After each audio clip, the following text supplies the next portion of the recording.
PIB são baixos. Nos políticos só democratas, seria uma tragédia para a sociedade. E se tivesse só republicanos, da mesma forma. Na União pode ter só trabalhistas, tem que ter também os conservadores. Na Alemanha tem que ter o social-democrata e o democrata cristão e o liberal. A reconstrução da Alemanha com Ludwig Erhard foi um fenômeno dos liberais.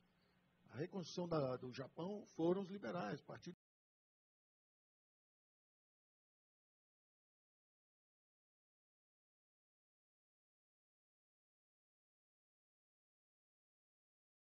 democratas fazem, que sabem fazer o trabalho também. E nós precisamos disso. Talvez a verdade dizia, olha, a ordem e dos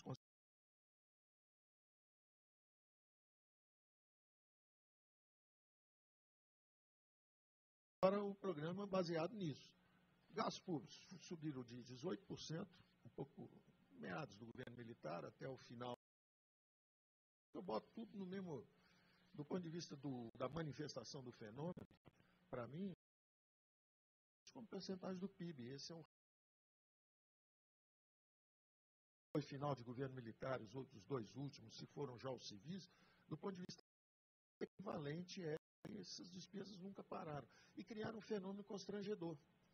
Do ponto de vista quantitativo, é terrível, porque o governo gasta demais. Do ponto de vista qualitativo, terrível também, porque a qualidade dos gastos é péssima. Quando você vai olhar, o governo gasta muito e gasta mal. Porque se ele gasta muito e gasta bem, você fala, não, pelo menos acabou o problema da miséria, educar extraordinariamente bem seu povo. Não, gasta mal. Quando você vai entrar nos componentes de gastos públicos, é apavorante. Primeiro grande componente, o buraco negro, como diria o Ariano Suassuna, em volta do buraco tudo é beira. Né? Em volta de um buraco grande, realmente tudo é beira. Vai cair tudo lá dentro. Vai cair o dinheiro da educação, o dinheiro da saúde, o dinheiro do próprio funcionalismo vai cair lá dentro, porque do jeito, no ritmo que a aposentadoria vai, ela vai engolir tudo. O Brasil ainda não envelheceu e já quebrou a Previdência. E a Previdência tem bombas a bordo, são várias bombas. A gente fala isso mais à frente, por enquanto eu vou só tipificar o fenômeno, que é o seguinte. Primeiro grande gasto, você olha lá o orçamento da União, primeiro grande gasto, 700 e poucos bilhões. Previdência, buraco da Previdência. Então ele gasta muito. Aí você vai olhar se ele gasta bem. Não. É uma fábrica de privilégios. É uma fábrica de desigualdades. O governo fabrica desigualdades. A ideia da Previdência é interessante. Quem ganha mais, lá no final da vida, também vai receber mais. Sim, mas não a Previdência Pública. A Previdência Pública republicana é o seguinte, nenhum brasileiro vai ser deixado para trás. E não há recurso mais para todo mundo. Então, ela vai em cima de quem pode ganhar mais. Puxa esses privilégios todos, de forma que, no final, um gari ou um deputado vão terminar do mesmo jeito. Então, essa historinha de que a Previdência ataca os pobres e tal, é a mesma historinha de sempre. Não é verdade, não é o que está na nossa reforma. Eu não vou inventar a roda, tinha excelentes profissionais trabalhando isso 10, 15 anos, reuni esse grupo, dei alguns princípios que eu queria, e lançamos um plebiscito. Vai ter 1 trilhão? Vocês têm coragem, como contemporâneos, de fazer a coisa que tem que ser feita? Vocês libertam filhos e netos, gerações futuras. Pensaram nele. Não tem coragem de fazer isso? Não tem problema, não se lança a fase 2. Então, mesmo a medida que foi enviada para o governo, ela é perfeitamente faseada. Eles podem aprovar uma parte, aprova abaixo dos números que nós consideramos razoáveis para dar sequência, e pronto, acabou, não vai ter capitalização. Travou na frente, já deu a resposta.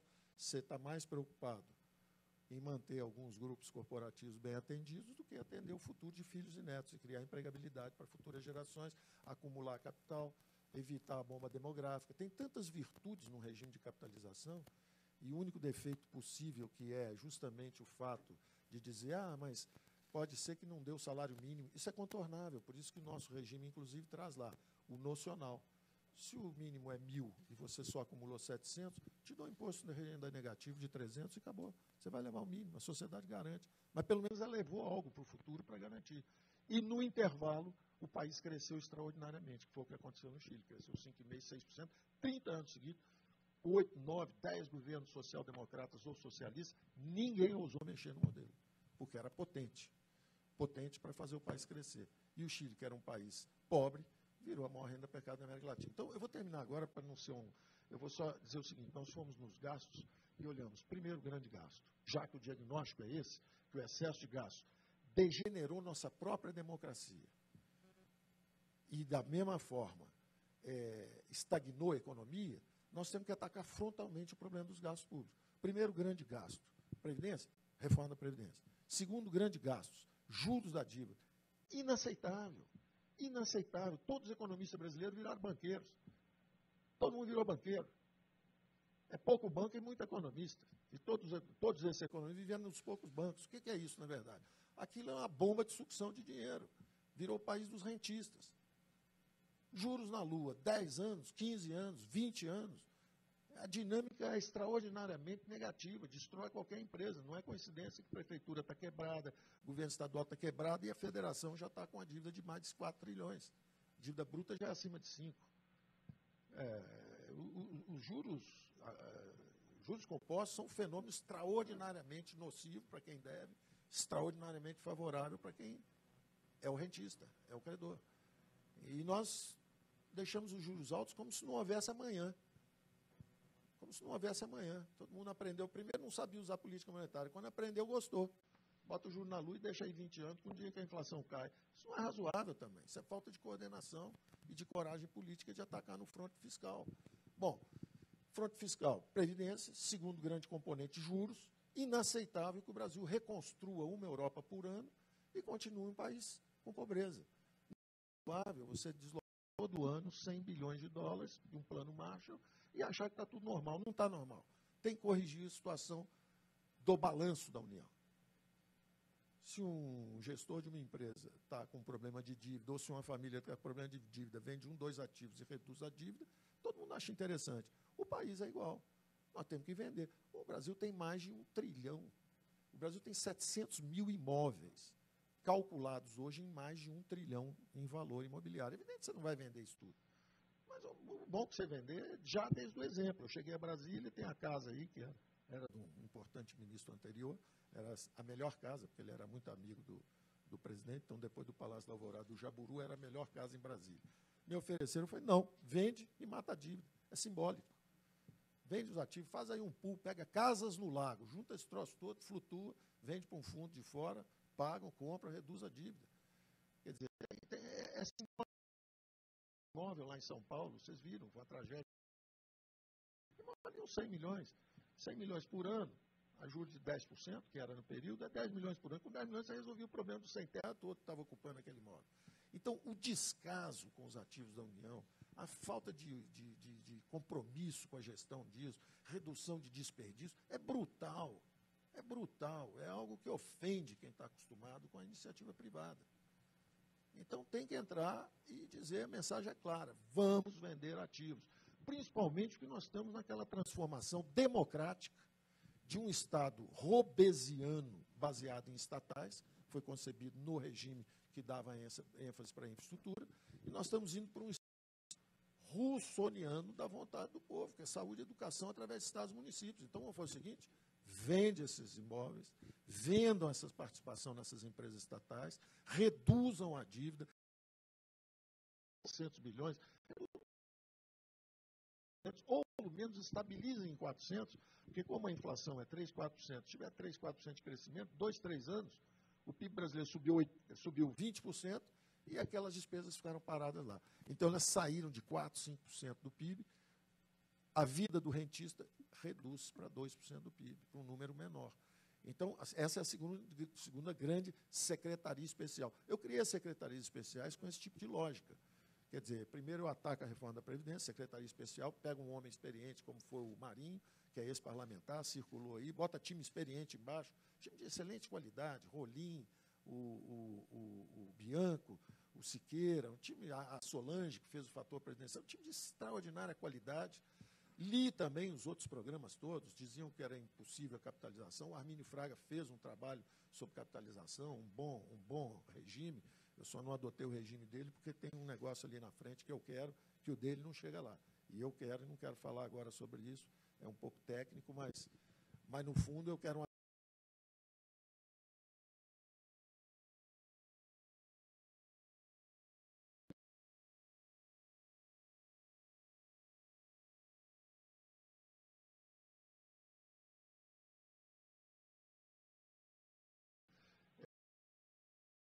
e poucos, que é a máquina pública em si, a máquina. Grande notícia, 50% do funcionalismo público federal se aposenta nos próximos 5 anos. Isso é uma grande notícia.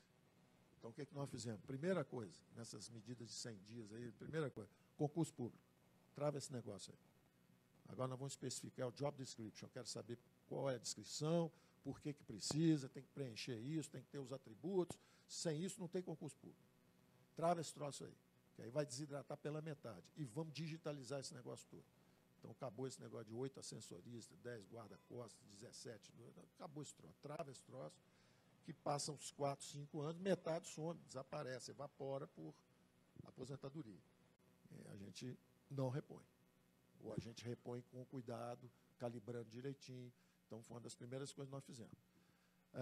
E aí as outras secretarias são absolutamente instrumentais. Por exemplo, a Receita Federal, nós puxamos para fora e criamos uma secretaria especial para sinalizar, e aí tem um símbolo, que é o seguinte: o homem do imposto único. É claro que nós não vamos ter um imposto único, mas eu quero sinalizar brutalmente a simplificação. O negócio de 40 impostos, esse troço acabou, vai juntar esse troço todo e vai começar rápido. Vamos pegar o imposto, vamos pegar PIS, contribuição sobre lucro líquido, PIS, fim social, junta esse troço todo num negócio só. Possivelmente vem muitas perguntas, eu vou falar um pouco mais à frente, mas eu quero dizer o seguinte: nós vamos dar uma enxugada, vamos simplificar, eliminar impostos, reduzir e começar um mergulho em direção a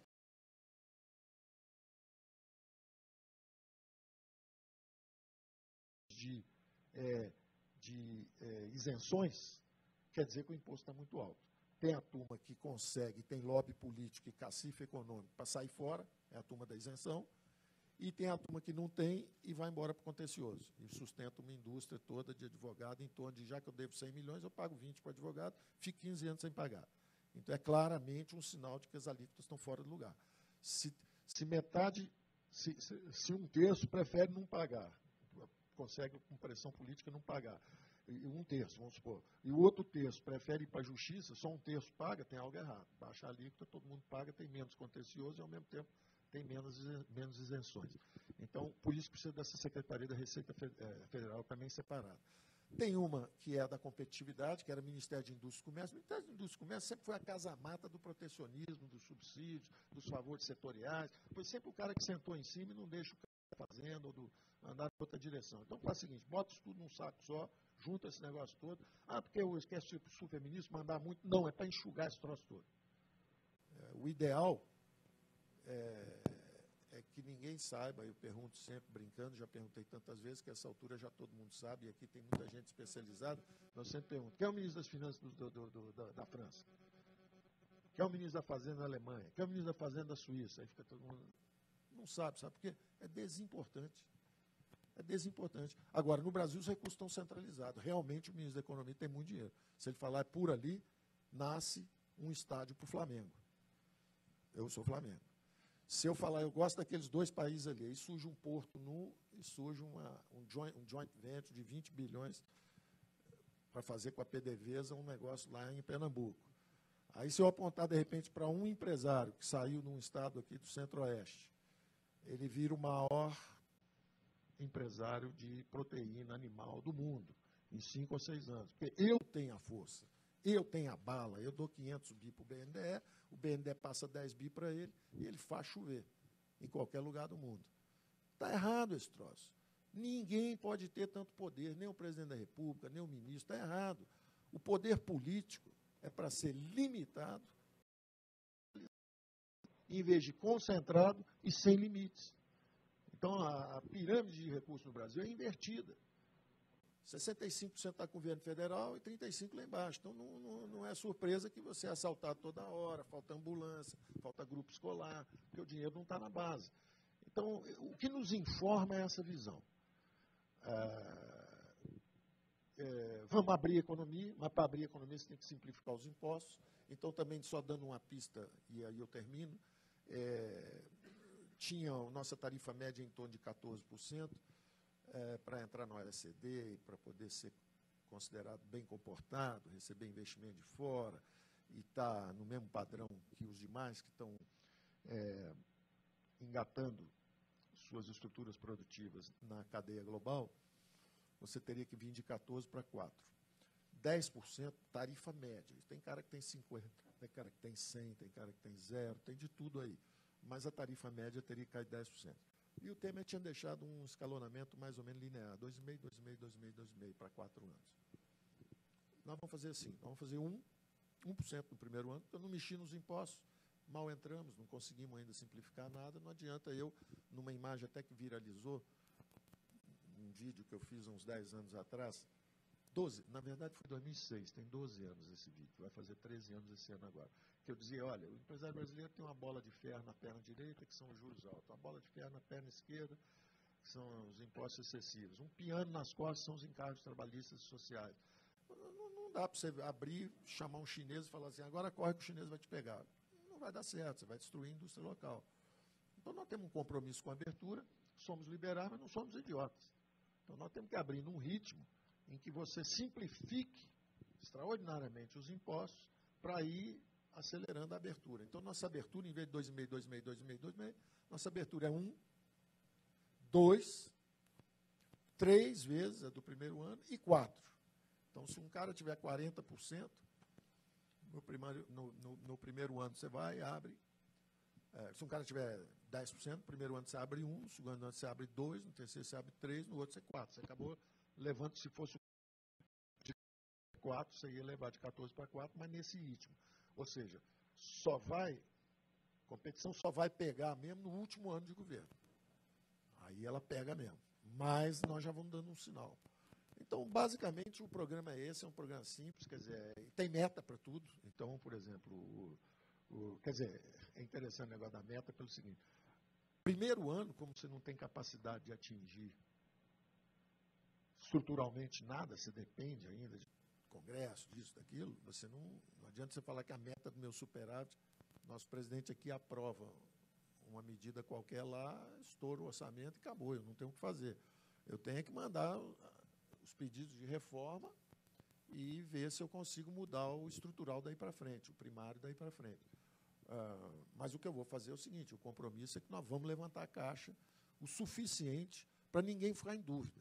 Então, meta para o BNDE, devolver 126 bilhões esse ano. Porque pedalaram o BNDES, né? Então, nós vamos despedalar o BNDE. Então, vai devolver 126 bilhões esse ano.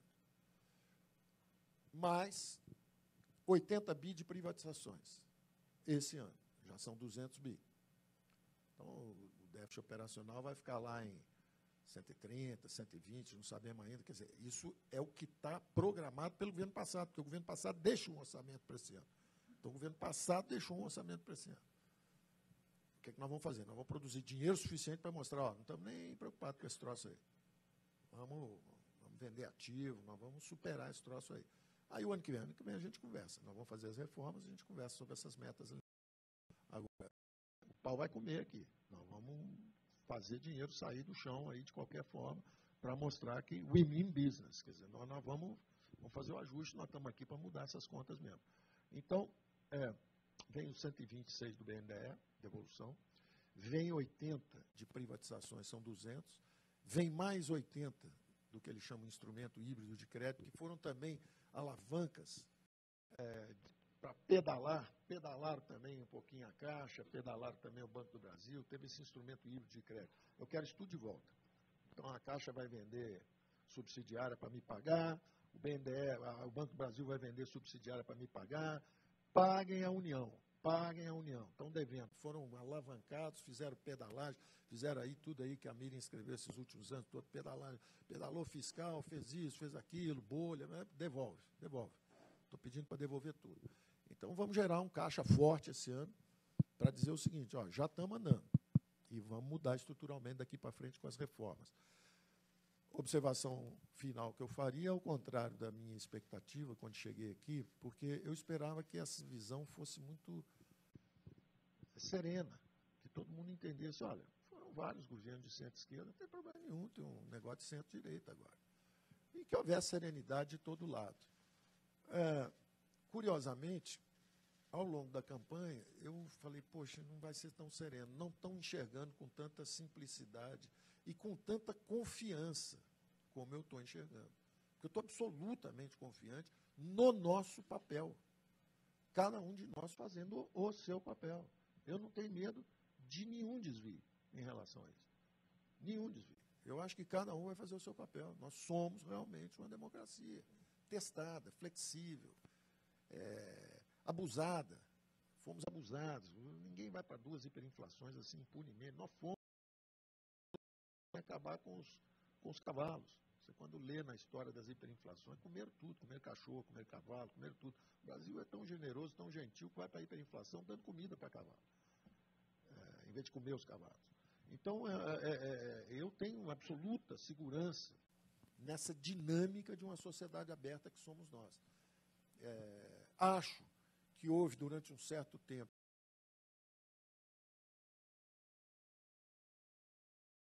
quando a própria mídia deu uma baqueada em relação a esse diagnóstico, ela sofreu uma ruptura, quando ela deixou de enxergar isso com clareza, as mídias sociais passaram à frente e disseram, olha, tem um negócio aqui que vocês não estão vendo.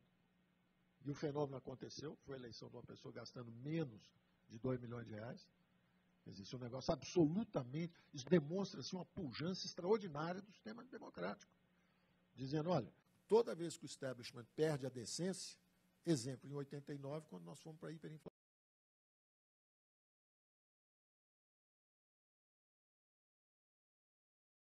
doutor Mário Covas, doutor Aureliano Chaves, estava cheio de gente interessante ali no centro, mas o establishment perdeu a decência.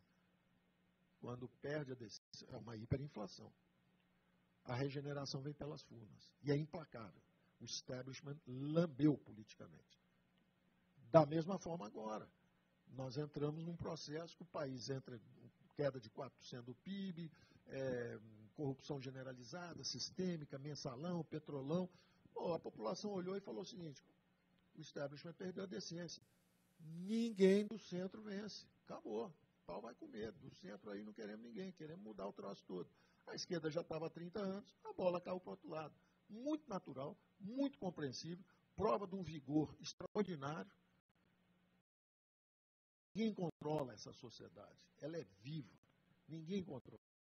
Pode ser poder econômico, pode ser poder político, que ainda está centralizado, nós precisamos centralizar.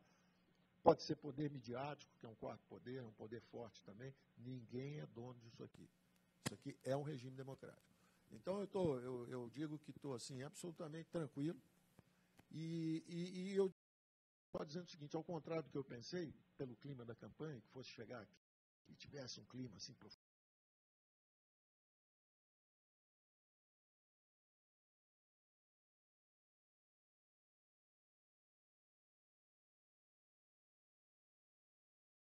Governadores do PT,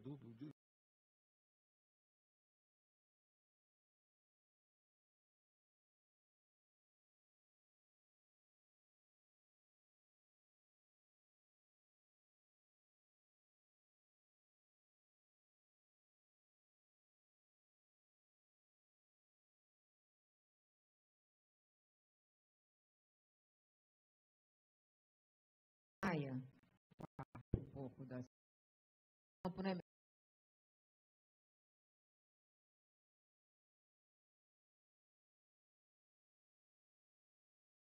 O Paulo Guedes, nesse modo que ele traçou, disse 2 coisas que eu acho que são fundamentais para o seu papel. Ele disse, primeiro, que o poder político tem que voltar para o Congresso, que o governo tem poder demais, né, o governo central. E disse também que, se o Congresso quiser, aprova a pauta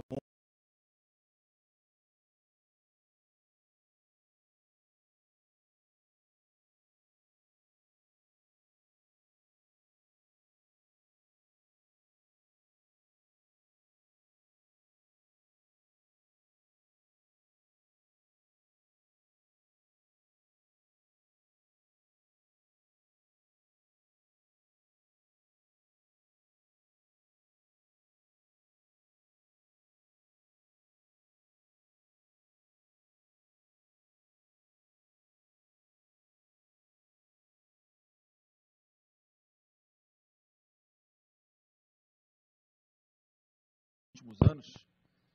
É claro, Merval, que a Câmara ela nunca será um instrumento para a questão fiscal do Brasil. Posso lhe dar um bom exemplo. No final do ano, o presidente Bolsonaro eleito me pediu que votasse o Fundo Rural. E eu disse que, presidente, eu não tenho condição de votar, são 30 bilhões de reais de custo para o Brasil.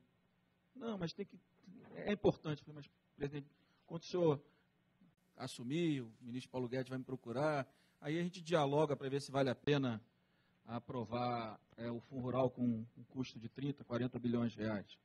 Então, acho que a Câmara tem dado uma demonstração. É claro que, em alguns momentos, há divergências de posições. Mas a minha opinião, apenas para ser breve e entrar no debate, que eu acho mais importante, a minha experiência como deputado e agora como presidente da Câmara, por um pouco mais de 2 anos, como deputado participando e depois como presidente, que enxerguei isso com mais clareza, que desde a Constituição nós fomos, e tenho dito isso sempre, fomos capturados pelas corporações privadas. Então, o orçamento público hoje, ele atende a pouca gente. A cada mês ia lá uma corporação de servidores ou algum setor da economia, tomava parte do nosso orçamento, tinham 200 caras lá nas galerias.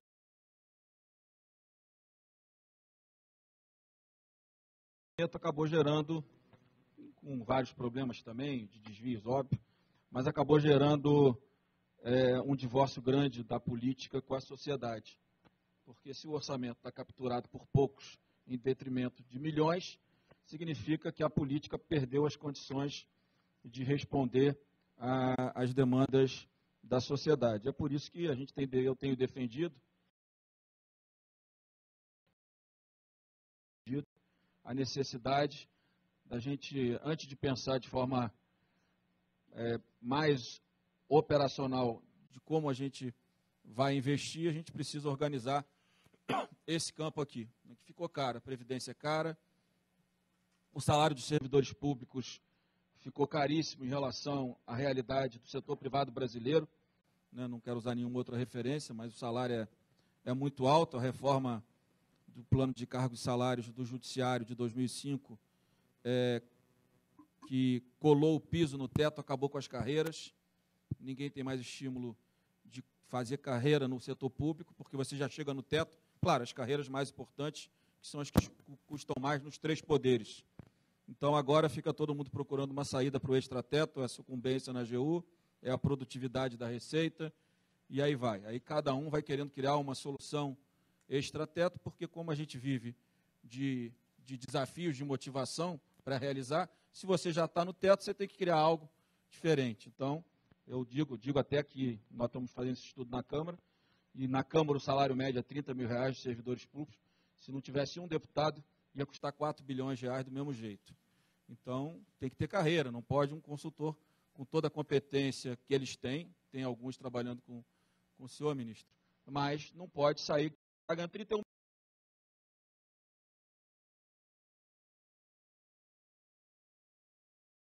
que a gente reestruturar o Estado.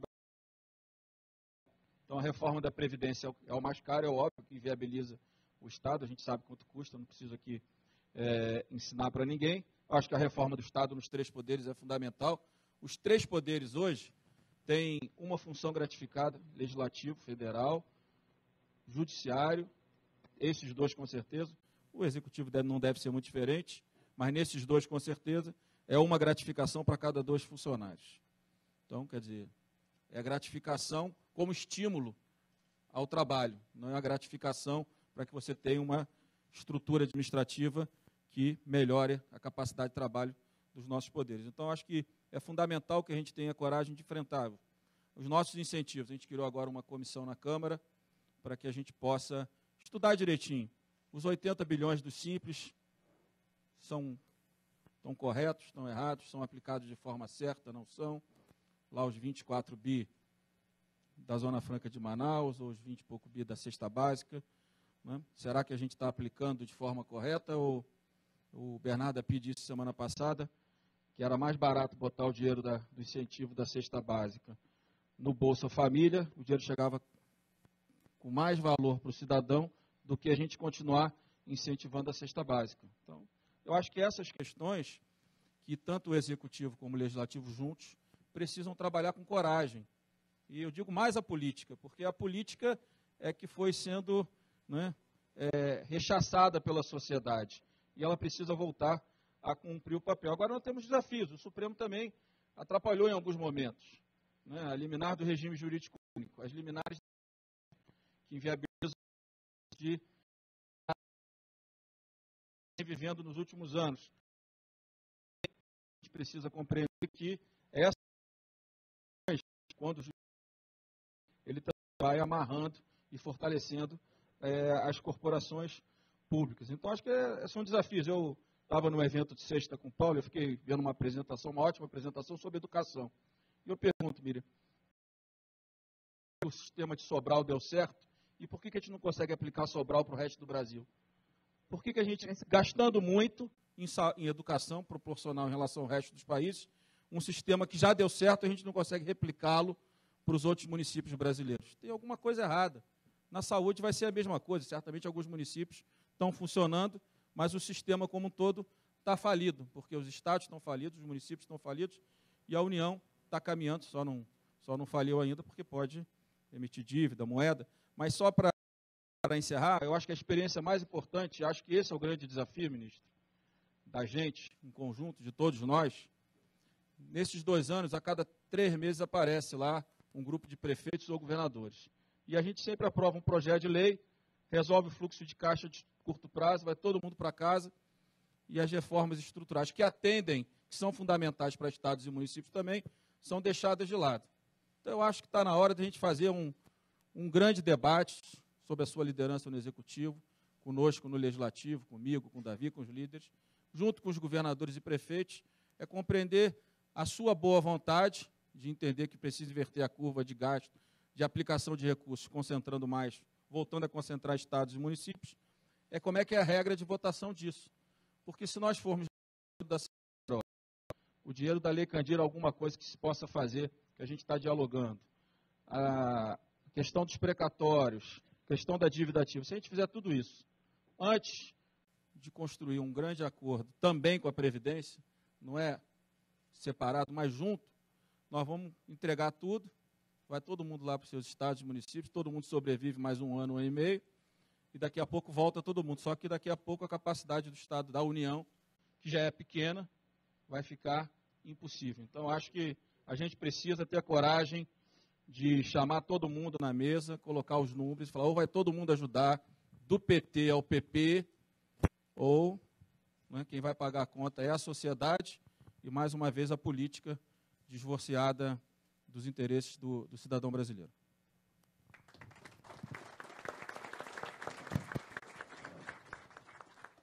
Eu quero fazer uma pergunta de articulação política.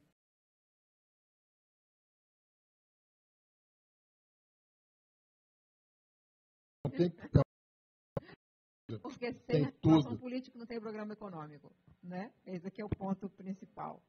Então, eu queria saber do presidente Maia o seguinte: a Câmara aprovou recentemente uma coisa que é o oposto, em 2 sessões, no mesmo dia, sem interstício, aprovou uma coisa que aumenta o engessamento do gasto. Eu queria que o senhor explicasse isso, essa foi a intenção assim que ficou noticiado. Então, e fora a sessão na CCJ, que foi uma sessão muito tensa. Eu queria que o senhor falasse sobre o desdobramento